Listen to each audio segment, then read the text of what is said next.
Love is in the air.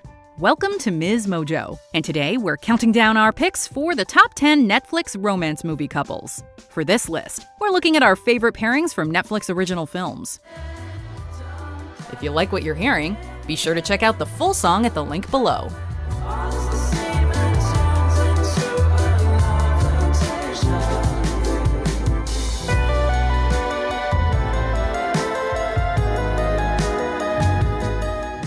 Number 10, Gabriella Diaz and Jake Taylor, Falling in Love. Some of the best on-screen couples are the ones that get off to a rocky start.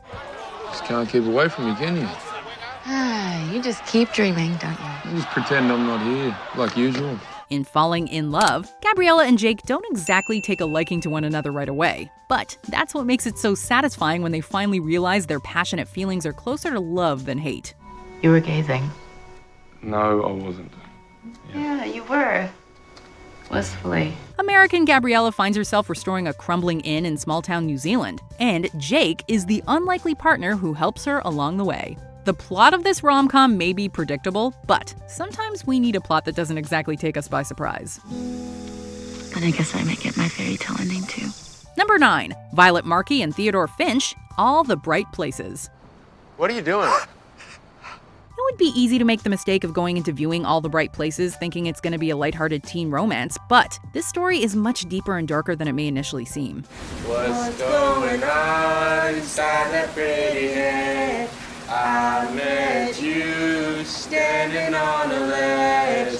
It takes a look at the different mental health issues being faced by Violet, whose sister recently passed away, and Finch, who has always been fascinated with death and has suicidal tendencies. Yes, it's a love story and you'll fall for these two characters both as individuals and as a couple, but we'll warn you that there's no happily ever after here.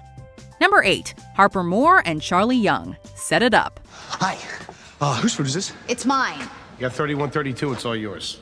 I have cash? I have so much cash. No. Hey, okay, that's my boss's dinner, and if I'm not upstairs in the next 2 minutes with that food, I will get fired. The premise of Set It Up is that two exhausted assistants, Harper and Charlie, want to set up their high-powered bosses in an effort to give them a distraction. We know everything about them, what they like, what they don't like. We control their entire schedule. We are the men behind the curtain. We can get them to do anything.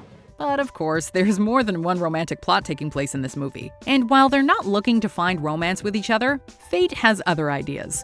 Zoe Deutsch and Glenn Powell are charming in the lead roles and have an undeniable chemistry that makes this modern movie feel both fresh as well as reminiscent of some of the classics in the romantic comedy genre. And yet,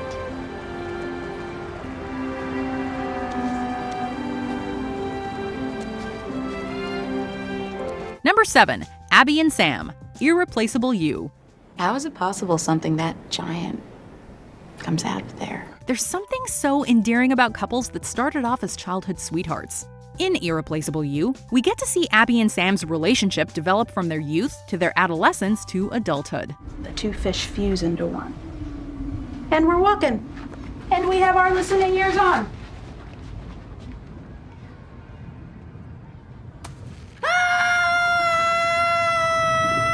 Though their love story seems picture perfect and they're ready to finally tie the knot, they get the distressing news that Abby has terminal cancer. She decides to try and find a woman to replace her in Sam's life, but the audience knows as well as Sam does that that is an impossible task. This one's a tearjerker, so get your tissues ready. Number 6, Willadine Dumplin Dixon and Bo Larson, Dumplin. Hers are the first 3 times. Willadine?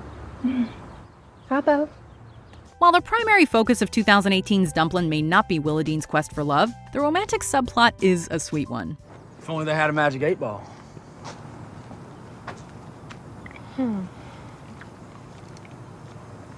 Thanks, by the way.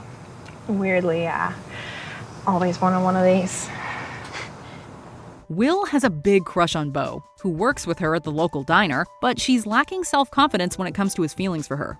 While he seems to make it clear he's interested, Will sabotages the relationship by doubting what his intentions are. Luckily, they managed to develop some clear lines of communication in the end because this couple is straight up adorable. What'd it say?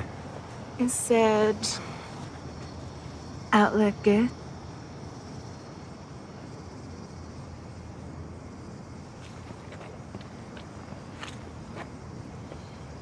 Number Number 5. Jenny Young and Nate Davis, Someone Great. Can we make this our spot? Hell yeah. Hell yeah! In fact, this is our spot. Everybody, you, this is our spot. Someone Great teaches us the lesson that not all great couples are meant to end up together.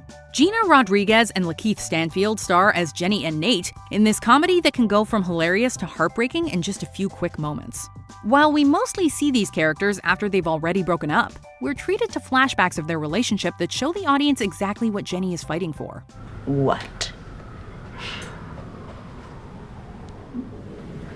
I love you. While we sometimes wish this movie ended differently, it's a realistic look at how relationships often evolve when you're still finding your footing in life. Maybe this whole thing implodes, nothing works, but at least we tried. Number 4. Ellie Chu and Aster Flores, The Half of It. These hallways where we murder. Released in 2020, The Half of It amassed an instant fan base when it was released because of its premise, which felt both fresh and familiar. The action starts because high schooler Paul wants help writing love letters to his crush Aster, but his ghostwriter Ellie is harboring feelings of her own. We don't actually get to see Ellie and Aster being in a relationship, but what we do get is a beautifully shot and written film that shows their love story blossom in an unconventional way, and it makes us wonder what would happen for them in the future.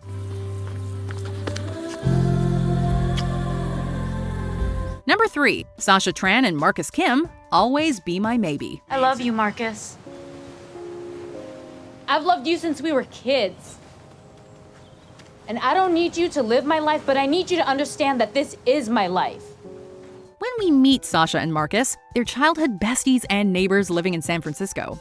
While they're close throughout their adolescence, they screw it all up when they decide to sleep together, which is one of the things that drives them apart. All right. You okay? Yeah. Yeah? Yeah, I'm fine.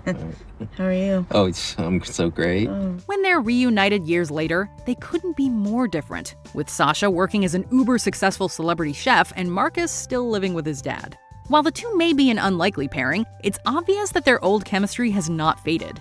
And even though their lives have taken different paths, they are totally meant to be. Kiss already!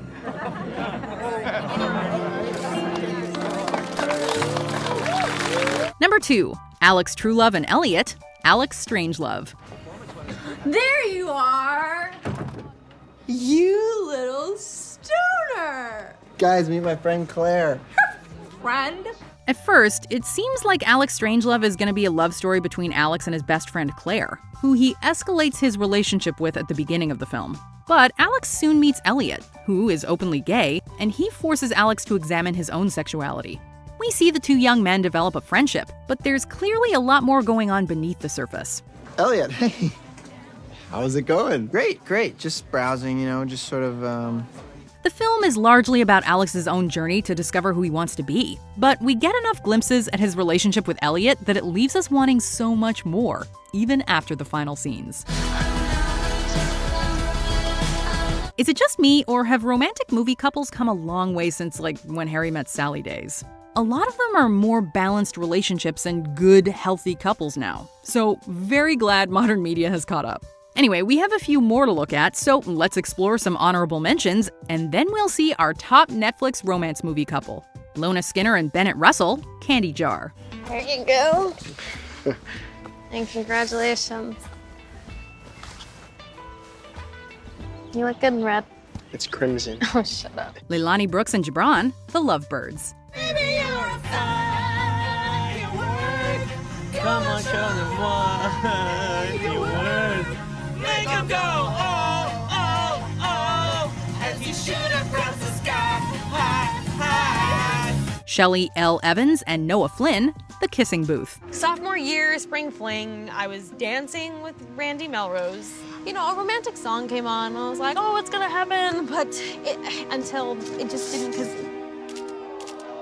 Addie Moore and Lewis Waters, Our Souls at Night. Well, I don't want anybody to think anything bad. Anything bad? Yeah, like about what? you or about us. Oh. Let it go, Lewis. Lin Jinqing and Xiao Xiao Feng, Us and Them.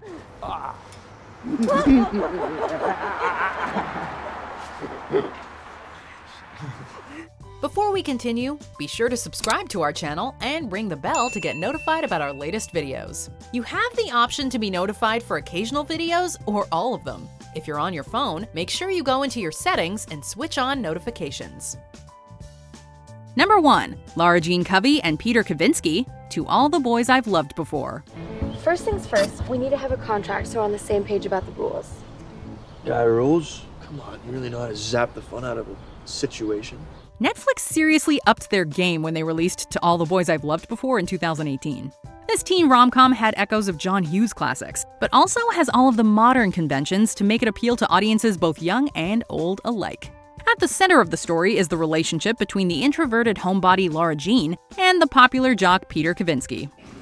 So here's the thing. I don't actually like you. I just had to make it look like I liked you so somebody else wouldn't think that I liked them. Oh, okay. While their relationship begins as a ruse in order to make his ex jealous and throw off Lara Jean's real crush, Josh, things get very real very quickly. Hey, there's a reason the entire internet is obsessed with these two. I'd always fantasized about falling in love in a field. But I just never thought it'd be the kind where you played lacrosse. If you were here now, I wouldn't. Do you agree with our picks? Let us know in the comments. And hey, if you're a fan of the song playing right now, be sure to check out the music video for it right here.